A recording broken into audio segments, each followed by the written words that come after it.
A Great Learning Section 2 by Cengzi 2.10. Bringing peace to the realm depends on the ability to govern the country wisely.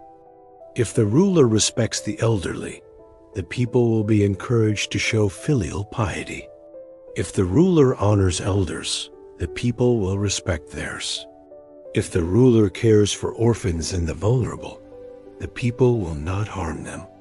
Thus, the noble person follows a way of fairness and balance.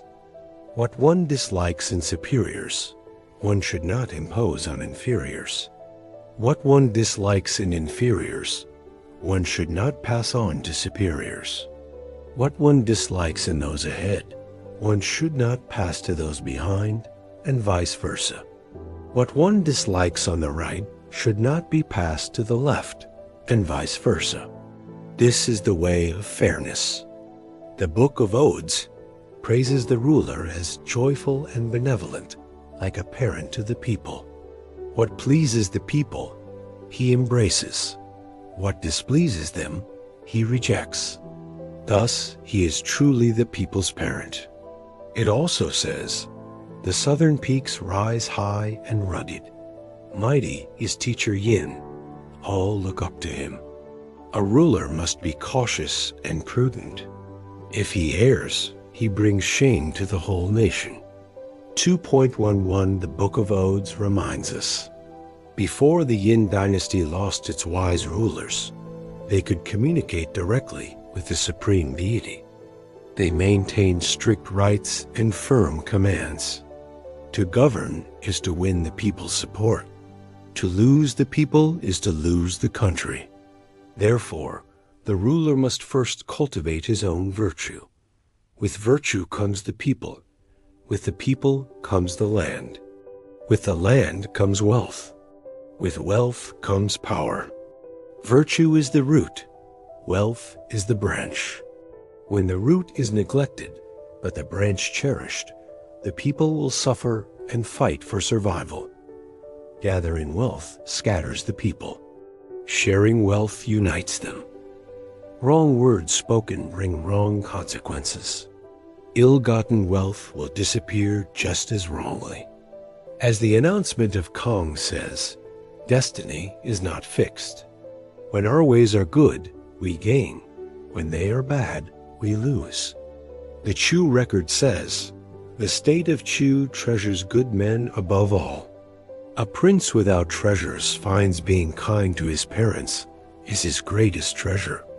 2.12 The Oath of Qin states, "If I had one loyal minister without any special skills, but with a calm and open mind, who could embrace the talents of others as if they were his own, sincerely valuing the sages, not just paying lip service, by accepting and supporting all, he would protect me, my descendants, and the people." What harm comes from such a man would be minimal. But if a minister is jealous and hateful, obstructing worthy men and preventing them from advancing, he cannot protect the ruler or the people and becomes a danger. Only a person with true benevolence can banish such a minister, sending him away from the central lands to the barbarians. Thus, the benevolent man can love and hate rightly. Failing to promote a worthy person fully, or failing to remove a harmful one completely, is shirking responsibility. Loving what people hate and hating what people love goes against human nature and brings disaster. Therefore, the ruler achieves the great way through loyalty and trust, but loses it through pride and arrogance. 2.13 There is a clear way to generate wealth. When many produce and few consume, when production is fast and consumption is slow, wealth is always efficient. The benevolent person uses wealth to nurture himself, while the selfish person uses himself to acquire wealth. There is no example of rulers who love benevolence while their subjects dislike justice, nor of those who love justice, but do not finish their work. In such a state, all treasures rightfully belong to the ruler.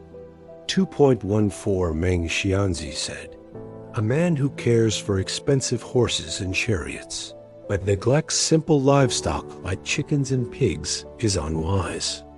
A family that stores ice but does not raise cattle or sheep is foolish. A powerful clan with many chariots does not need a tax collector. If it has one, it might as well have a thug. Therefore, a state does not benefit from greed, but benefits from justice. A ruler who focuses on wealth and consumption will inevitably be influenced by inferior men. Even if good men are appointed, they can do little in such circumstances. Thus, the state profits not by greed, but by justice.